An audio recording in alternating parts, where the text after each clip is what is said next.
Il n'y aura pas besoin de Et faire un 49.3. mais donc en vous appuyant sur les voix du Rassemblement national, on est Mais bien non, d'accord? mais pas seulement. Enfin, écoutez, les C'est pas chez les députés... macronistes que vous allez avoir des Non, soutiens pour abroger la réforme des mais retraites. madame, si vous êtes une observatrice avisée, je crois que vous l'êtes de l'Assemblée nationale, vous savez qu'il n'y a pas que le Rassemblement national et les macronistes. Il y a le groupe Lyot, par exemple, qui n'avait pas voté en faveur de la réforme des retraites.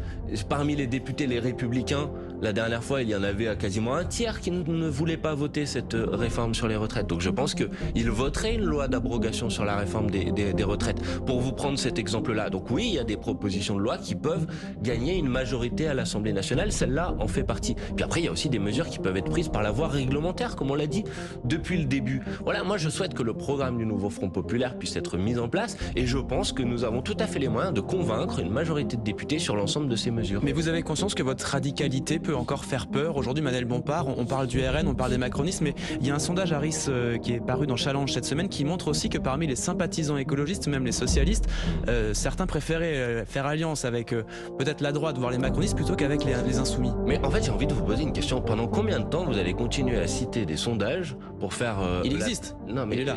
Ça m'a pas échappé qu'il a existé, mais combien de sondages dans la phase des élections législatives avaient dit que le nouveau Front populaire allait remporter les élections législatives? Est-ce que vous êtes capable de répondre à cette question? Combien? Je me rappelle plus de aucun. la foulée. Aucun. Zéro. C'était... Zéro.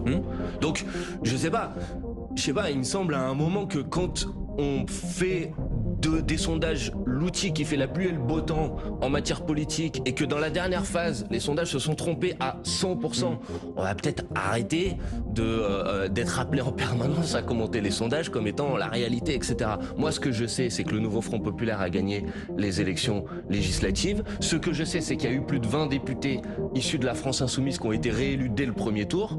Et donc, j'ai pas l'impression que le programme politique porté par la France insoumise rebute tant que ça les Françaises et les Français. Après, il y a des gens qui sont pas d'accord, il y a des gens qui sont d'accord, ça s'appelle la démocratie. On a constitué le nouveau Front populaire, on a bien fait de le faire. Nous disposons aujourd'hui du plus grand nombre de députés à l'Assemblée nationale. Nous souhaitons pouvoir gouverner et je veux rassurer tout le monde, nous ne souhaitons pas gouverner pour embêter qui que ce soit, nous souhaitons gouverner pour améliorer la vie des gens, tout simplement. Et je pense que c'est un programme qui peut rencontrer une très large approbation dans le pays.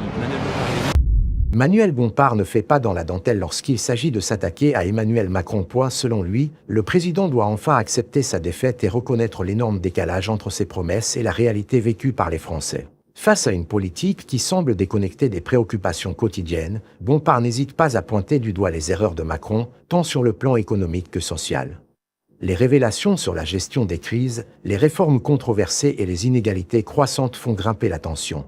Pour Bompard, la coupe est pleine. Il appelle à un changement radical et à une remise en question des choix de Macron, qui, selon lui, ne font qu'aggraver la situation. Pourquoi tant de colère? Quelles sont les vérités que le président refuse d'entendre? Dans une époque où la défiance envers les institutions est palpable, cette intervention s'inscrit dans une lutte pour un avenir plus juste et solidaire. Restez avec nous pour découvrir les arguments tranchants de Bompard et les perspectives qu'il propose face à une France en crise. Bonjour Manuel Bompard. Bonjour. Vous avez rendez-vous dans 2 heures maintenant à l'Elysée avec Emmanuel Macron, les autres leaders du nouveau Front populaire et Lucie Castet. Vous venez lui présenter sa première ministre, future première ministre, c'est ça l'état d'esprit? Oui, bien sûr, c'est ça l'état d'esprit. Je crois que le président de la République doit en quelque sorte accepter maintenant sa défaite aux dernières élections législatives. On a déjà perdu beaucoup trop de temps. Il y a des grandes priorités pour le pays. On est à quelques jours de la rentrée scolaire. La question qui intéresse les Français, c'est de savoir s'il y aura bien un enseignant en face de chaque classe. Il y a des problématiques liées à l'achat des fournitures scolaires. Il y a la question du pouvoir d'achat, des salaires. Et vous savez, quand vous regardez un petit peu la presse internationale, parce que j'ai fait cet exercice pendant l'été, les gens ne comprennent pas pourquoi, alors que le nouveau Front populaire a remporté les élections législatives, le nouveau Front populaire n'est pas déjà en train de gouverner ce pays. Donc je crois que oui, on a perdu trop de temps. Il faut que le président de la République prenne acte enfin du résultat des élections et nomme Lucie Castet, qui est effectivement la candidate que nous avons proposée. Et s'il ne la nomme pas, qu'est-ce qui se passe? Ça veut dire que vous censureriez tout autre chef du gouvernement proposé, nommé par le président de la République? Mais avant de me poser cette question, il faudrait quand même se demander pour quelle raison le président de la République pourrait prendre la liberté de ne pas nommer Lucie Castet. Enfin, quand même. Parce que vous avez 193 députés à l'Assemblée, le nouveau Front populaire, et que le président aimerait une majorité stable et large. Non mais d'accord, mais donc plus de 289 pour éviter d'être renversé. D'abord, dans nos institutions, ce n'est pas au président de la République de constituer, de faire et de défaire les majorités. C'est pas son rôle. Le président de la République doit nommer le Premier ministre, ou la Première ministre en l'occurrence, en fonction de la coalition qui dispose du plus grand nombre de députés à l'Assemblée nationale. Mais il a aussi un programme qu'il souhaite appliquer et il est cohérent qu'il ait envie d'avoir un Parlement qui puisse faire avancer ce programme. Mais attendez, il ne peut pas continuer à s'accrocher au pouvoir comme il le fait, alors qu'il a perdu les élections européennes, qu'ensuite il a dissous l'Assemblée nationale, qu'il a perdu le premier tour des élections législatives et qu'il a perdu le deuxième tour des élections législatives. Donc, encore une fois, c'est un comportement, pardon, excusez-moi du terme, d'autocrate, de considérer que quel que soit le résultat des élections, finalement, vous y allez peut-être un petit peu fort. Non, je n'y vais pas fort. En tout cas, c'est la vision qu'ont, je crois, beaucoup de gens dans ce pays qui ne comprennent pas pourquoi, alors que les élections ont été perdues, le président de la République devrait continuer à gouverner, à mettre en place son programme. Il y a plus de 700 décrets qui ont été signés depuis la date des élections législatives. On apprend qu'il y a des lettres de cadrage budgétaire et que c'est le même budget que l'année dernière qui va continuer à s'appliquer. Un budget réversible, promet Gabriel Attal. D'accord, mais Manuel Bompard, vous comprenez qu'il y a quand même quelque chose de totalement incongru. Ça devrait vous choquer, vous aussi. Il y a eu des élections, on les a gagnées, le nouveau Front Populaire, et le président de la République veut continuer à gouverner avec son programme et faire et défaire les majorités. Mais c'est pas comme ça que ça fonctionne. Sauf que vous avez peut-être a priori une majorité contre vous qui pourrait vous renverser, puisque des macronistes jusqu'au Rassemblement national, ils disent si jamais il y a le moindre ministre LFI dans le gouvernement, on le renverse. Mais quelle approche politicienne? Ce qui devrait tous nous importer, enfin ce qui m'importe moi en tout cas, et ce qui devrait intéresser tout le monde, c'est qu'est-ce qu'un nouveau gouvernement, qu'est-ce qu'un gouvernement du nouveau Front Populaire mettrait en place comme mesure programmatique, et c'est sur cette base-là qu'il faut regarder si telle ou telle personne devrait être censurée. Moi je vous dis, les jeux ne sont pas faits. S'il y a un gouvernement du nouveau Front Populaire comme je le souhaite, que les premières mesures que nous prenons, c'est abroger la réforme des retraites, c'est augmenter les salaires, je dis bon courage aux députés qui vont décider de censurer un tel gouvernement.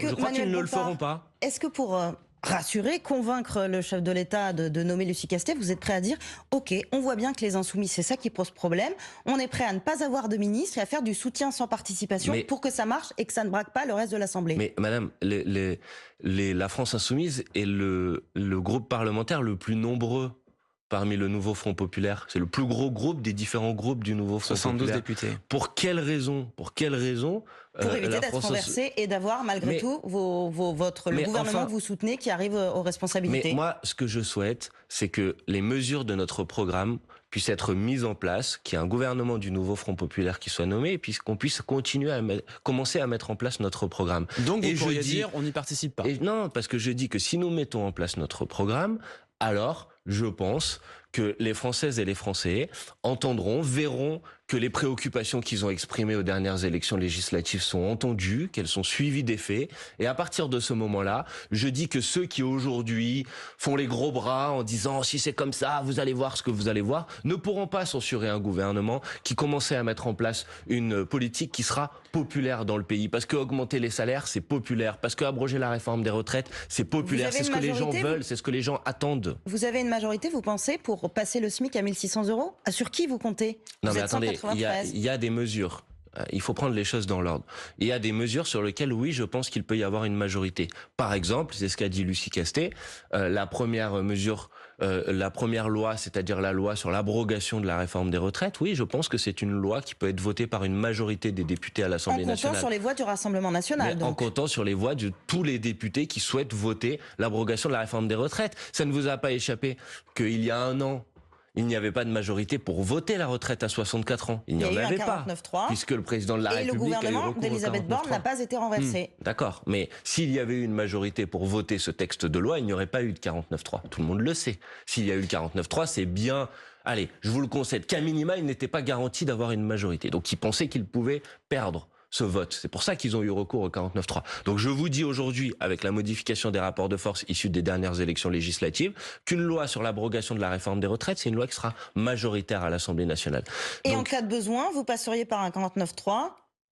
Mais il n'y aura pas besoin de faire un 49.3. Mais donc en vous appuyant sur les voix du Rassemblement national, on est bien d'accord. Mais pas seulement. Enfin, écoutez, les députés... C'est pas chez les macronistes que vous allez avoir des soutiens pour abroger la réforme des retraites. Mais madame, si vous êtes une observatrice avisée, je crois que vous l'êtes de l'Assemblée nationale, vous savez qu'il n'y a pas que le Rassemblement national et les macronistes. Il y a le groupe Lyot, par exemple, qui n'avait pas voté en faveur de la réforme des retraites.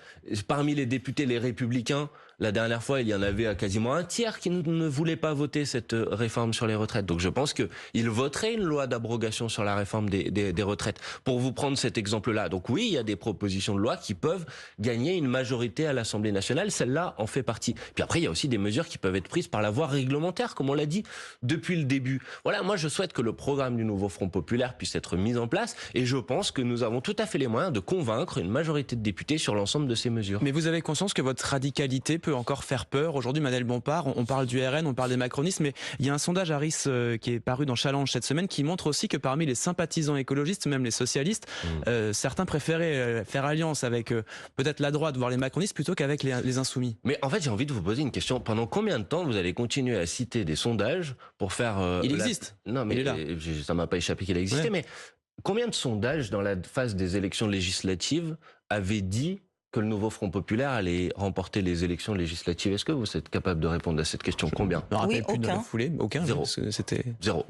Donc, je sais pas, il me semble à un moment que quand on fait des sondages l'outil qui fait la pluie et le beau temps en matière politique et que dans la dernière phase, les sondages se sont trompés à 100%, on va peut-être arrêter d'être appelé en permanence à commenter les sondages comme étant la réalité, etc. Moi, ce que je sais, c'est que le nouveau Front populaire a gagné les élections législatives. Ce que je sais, c'est qu'il y a eu plus de 20 députés issus de la France insoumise qui ont été réélus dès le premier tour. Et donc, j'ai pas l'impression que le programme politique porté par la France insoumise rebute tant que ça les Françaises et les Français. Après, il y a des gens qui sont pas d'accord, il y a des gens qui sont d'accord, ça s'appelle la démocratie. On a constitué le nouveau Front populaire, on a bien fait de le faire. Nous disposons aujourd'hui du plus grand nombre de députés à l'Assemblée nationale. Nous souhaitons pouvoir gouverner. Et je veux rassurer tout le monde, nous souhaitons pas gouverner pour embêter qui que ce soit, nous souhaitons gouverner pour améliorer la vie des gens. Tout simplement. Et je pense que c'est un programme qui peut rencontrer une très large approbation dans le pays. Manuel Bompard, il est 8. Bompard souligne la déconnexion de Macron avec la réalité vécue par la population. Cette critique est centrale. Comment un président peut-il prétendre représenter le peuple s'il ne prend pas en compte ses attentes et ses difficultés? La dénonciation de l'élitisme de Macron résonne chez de nombreux citoyens qui se sentent ignorés. En exigeant que Macron accepte sa défaite, Bompard appelle à une forme de responsabilité politique. Reconnaître ses erreurs est un acte fort qui pourrait initier un dialogue plus sincère entre le gouvernement et les citoyens. Cela pourrait également ouvrir la voie à des réformes plus adaptées aux besoins réels de la population. Cette intervention a le potentiel de toucher un large public, notamment ceux qui se sentent marginalisés par les choix politiques de ces dernières années. En articulant une voix de contestation forte et claire, Bompard peut galvaniser ceux qui aspirent à un changement significatif. Manuel Bompard, il est 8h41. On va poursuivre cette discussion. On va évoquer notamment les nombreuses lettres qui ont été envoyées cet été et encore hier par Lucie Castet, lettres que vous avez co-signées. Ce sera après le fil info de Sophie Echen. Nous sommes toujours avec Manuel Bompard, coordinateur de la France Insoumise. Dans moins de 2 heures, vous serez dans le bureau d'Emmanuel Macron. En amont de cette rencontre, Lucie Castet et tous les dirigeants du nouveau Front populaire, dont vous avez adressé une lettre aux Français. Vous dites qu'il va falloir inventer une manière inédite de gouverner sous la Ve République. Ça consistera en quoi? Emmanuel Macron sera sans doute curieux de savoir. D'abord, ça sera une rupture avec la manière avec laquelle Emmanuel Macron a gouverné ce pays depuis 7 ans, c'est-à-dire dans le mépris de l'Assemblée nationale, qui a en quelque sorte été renvoyé à une sorte de gens qui sont juste là pour lever la main, pour dire je suis d'accord, je suis pas d'accord. Donc ça veut dire avec une réhabilitation du travail parlementaire, avec la sollicitation de ce qu'on appelle parfois les corps intermédiaires, les organisations syndicales, les associations, les organisations d'élus. Tous ces gens qui, en vérité, ont été très largement méprisés par le président de la République depuis 7 ans et à qui, oui, je crois qu'il faut redonner la parole, qu'il faut redonner une partie du pouvoir. Et il faut mettre un terme à cette forme de brutalité politique. On parlait de la réforme des retraites tout à l'heure, qui en a été, je crois, une illustration chimiquement pure, c'est-à-dire d'une réforme rejetée par 90% des actifs, par une majorité de députés à l'Assemblée nationale, par l'ensemble des syndicats, mais qui voit quand même le jour. Et ça fait beaucoup de mal à notre démocratie, parce que les gens se disent, finalement, ça sert à quoi d'aller voter, puisqu'on va voter, et puis à la fin, c'est quand même ce avec quoi on n'est pas d'accord qui s'applique. Donc voilà, je pense que c'est ça notre volonté, c'est une volonté de remettre sur le devant de la scène la parole des Françaises et des Français, leurs priorités, leurs préoccupations, de rompre aussi avec une politique économique, celle d'Emmanuel Macron, qui a consisté à gaver une petite minorité d'ultra-riches au détriment du plus grand nombre de la population. C'est avec tout ça qu'il faut tourner la page, je crois. Dans cette lettre, vous écrivez également que vous souhaitez rompre avec la logique d'un camp contre un autre. Est-ce que ça veut dire que vous êtes prêt à faire des concessions sur le programme? Mais en fait, il faut distinguer deux choses. Nous avons toujours dit depuis le début qu'il fallait, puisque c'était le résultat des élections législatives, mettre en place un gouvernement du nouveau Front populaire qui se fixe comme objectif d'appliquer le programme du nouveau Front populaire. Et puis ensuite, il y a un débat parlementaire. Et vous l'avez dit vous-même, ça ne m'a pas échappé, nous disposons d'une majorité relative à l'Assemblée nationale. Très relative, il manque quasiment 100 députés. Et donc à partir de ce moment-là, c'est normal, c'est la pratique habituelle des élections de dire qu'il y aura des débats sur les textes de loi à l'Assemblée nationale, que moi j'essaye et je forme le vœu et je créerai les conditions maximum pour faire en sorte de convaincre l'ensemble des députés des mesures de notre programme, mais qu'on laissera de la place, bien évidemment, au débat parlementaire. Mais du coup, c'est un peu différent de ce qu'a déclaré Mathilde Panot cette semaine sur France Inter. Elle disait « La France insoumise ne veut pas d'un gouvernement d'union nationale ni d'une grande coalition. On ne discutera jamais avec les partis qui ont participé au Front républicain. » Mais non, mais justement, c'est pas On a du mal à comprendre la logique. Mais non, je sais pas, il me semble pourtant que c'est très clair. Il y a la question de la composition du gouvernement et du programme de ce gouvernement. Et ça, à partir du moment où le nouveau Front populaire a remporté les élections, c'est donc un gouvernement du nouveau Front populaire. Ce n'est pas un gouvernement de coalition que nous souhaitons. C'est un gouvernement qui a comme objectif de mettre en place le programme du nouveau Front populaire. Voilà, ça me paraît simple. Et ensuite, on va pas faire disparaître l'Assemblée nationale et le Sénat. Donc il y a une Assemblée nationale et un Sénat. Il est normal, il est légitime. Un Sénat majoritairement de droite. Ben voilà, donc il y aura du débat. Oui, mais vous savez que dans nos institutions, c'est l'Assemblée nationale qui a le dernier mot. Bon, mais donc il y aura une navette parlementaire classique et nos textes de loi, eh ben ils devront tenir compte des équilibres qui existent dans les assemblées. Il y a aucune du coup, excusez-moi, mais contradiction. lutter contre la logique du camp contre un autre et dire dans le même temps, on ne discutera jamais avec les partis qui ont participé au Front républicain. Mais non, mais enfin, je sais pas. Il me semble que j'ai répondu de manière très claire, mais il n'y a pas de volonté de notre part de constituer une coalition qui va au-delà des rangs du nouveau Front populaire. On l'a dit depuis le début, pas parce qu'on voudrait pas travailler avec d'autres personnes, etc., mais tout simplement parce que nos projets politiques sont incompatibles, contradictoires. J'ai dit, nous voulons abroger la réforme des retraites. Les partis macronistes sont responsables de sa mise en place. Nous voulons augmenter le SMIC à 1 600 €.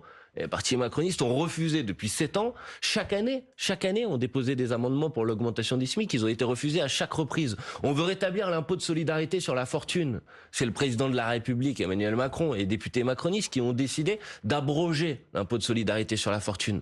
Donc ça n'aurait aucune valeur, aucune cohérence de faire croire qu'il peut y avoir un programme de coalition qui lie le nouveau Front populaire et les partis macronistes, bien évidemment. Donc le programme, c'est celui du nouveau Front populaire, c'est celui que nous voulons mettre en place. Et ensuite, il y a un débat parlementaire. Et dans ce débat parlementaire, on essaye de convaincre. C'est ça la démocratie. Manuel Bompard, est-ce que vous regrettez d'avoir menacé Emmanuel Macron de destitution, ce qui a suscité pas du tout. Du trouble chez vos partenaires du nouveau Front populaire? On s'est rendu compte que vous étiez tout seul sur cette ligne. Bon, tout seul, vous avez cité des sondages tout à l'heure.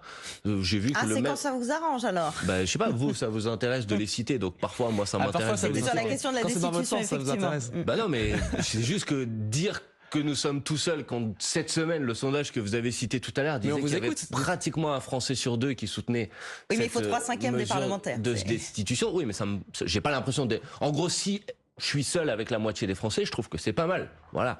Donc ça, c'est pour vous répondre sur ce sujet. Pour le reste, non, je ne regrette rien, mais pour une raison très simple. Mais parce que notre priorité, c'est que Lucie Castet soit nommée comme première ministre. C'est ce que nous disons depuis maintenant les 7 semaines qui nous ont séparés du résultat des élections législatives. Bon, maintenant, si le président de la République s'entête dans un coup de force, s'entête dans cette démarche autocrate que je dénonçais tout à l'heure, à partir de ce moment-là, il faut bien que nous répondions à ça. Nous allons menacer avant des négociations, est-ce que c'est vraiment la bonne méthode? Mais c'est pas une menace, c'est un avertissement. C'est de dire si le président de la République décide de s'entêter, de continuer à s'accrocher au pouvoir, excusez-moi, mais c'est quand même, on nous a dit vous êtes des partisans du chaos, vous voulez déstabiliser nos institutions. Enfin, excusez-moi, je propose seulement d'utiliser un article de la Constitution, c'est l'article 68. C'est pas le chaos, ça. Et on le sait chaos, que ce sera d'ailleurs compliqué de l'appliquer. Y compris chez vos alliés. On a entendu cette semaine, par exemple, Raphaël Glucksmann, qui est votre allié jusqu'à preuve du contraire, puisque... Je sais pas, Raphaël Glucksmann, j'ai l'impression qu'il a largement pris ses distances avec le nouveau Front populaire, et ce depuis plusieurs semaines. Tourner la page Mélenchon et tourner aussi la page du populisme de gauche. Oui, mais comme je le disais tout à l'heure, Raphaël Glucksmann, depuis le début, s'est mis à distance du nouveau Front populaire. Et oui, j'ai l'impression qu'il est plus préoccupé par l'après Mélenchon. Moi, ce qui m'intéresse, c'est l'après Macron. Vous voyez, c'est peut-être notre différence sur ce sujet. Et moi, ce qui m'intéresse, c'est comment la politique macroniste qui a été mise en place depuis maintenant 7 ans, on tourne la page de cette politique pour répondre aux préoccupations qui ont été exprimées par les Françaises et les Français. Je vois bien que depuis plusieurs jours, certains, comme M. Glucksmann ou certains au Parti Socialiste, essayent d'utiliser n'importe quel prétexte pour fracturer Certains au Parti l'unité Socialiste du nouveau considéraient qu'il Front ne fallait populaire. pas aller avec vous à l'Élysée Oui, tout à mais l'heure. j'ai l'impression que certains au Parti Socialiste sont plus intéressés à préparer le prochain congrès du Parti Socialiste qu'à préparer le prochain gouvernement de la France. Moi, ce qui m'intéresse, c'est le prochain gouvernement de la France. Vous voyez? Et c'est ça qui m'intéresse. Mais oui, je vous dis, j'affirme, je réaffirme ici que dans l'hypothèse où le président de la République s'entêterait, refuserait de respecter le résultat des élections, il est normal que nous utilisions les moyens institutionnels à notre disposition, et donc en particulier cet article 68 de la Constitution, pour engager une procédure de destitution du président de la République. En tout cas, vous irez parler justement avec le président de la République dans moins de 2 heures maintenant de ce nouveau gouvernement. Merci Manuel Bompard d'avoir été l'invité du 8h30 France Info. En conclusion, la tirade de Manuel Bompard contre Emmanuel Macron n'est pas qu'une simple critique. C'est un véritable cri de désespoir pour tous ceux qui se sentent abandonnés par un système qui semble plus soucieux de plaire aux puissants qu'à ceux qui luttent au quotidien. Macron, avec ses promesses vides et sa politique élitiste, incarne tout ce qui dégoûte aujourd'hui les Français. Des choix qui aggravent les inégalités, des réformes imposées sans concertation et un mépris palpable pour les réalités de la vie des citoyens. Il est grand temps que le président sorte de sa bulle dorée et réalise que les Français ne sont pas là pour être des statistiques dans un tableau Excel. Les désillusions s'accumulent et la colère grande. Le message de Bompard est clair, l'ère de l'arrogance doit prendre fin. Macron doit accepter que sa vision du monde n'est pas celle du peuple. Pour changer les choses, il faut du courage, de l'honnêteté et une réelle volonté d'écouter. Mais au lieu de cela, nous assistons à un déni coupable et à une fuite en avant. Les citoyens méritent mieux qu'un président qui semble sourd aux réalités. La France a besoin d'un leader qui s'engage véritablement pour le bien commun, pas d'un dirigeant qui se contente de gérer la crise avec des discours lénifiants. Alors, si Macron veut réellement faire face à la défiance qui grandit, il doit d'abord reconnaître ses erreurs et accepter que son temps est révolu. La balle est dans son camp. Les Français n'attendent qu'un signe de changement. Et si ce n'est pas le cas, attendez-vous à ce que cette colère se transforme en une véritable tempête.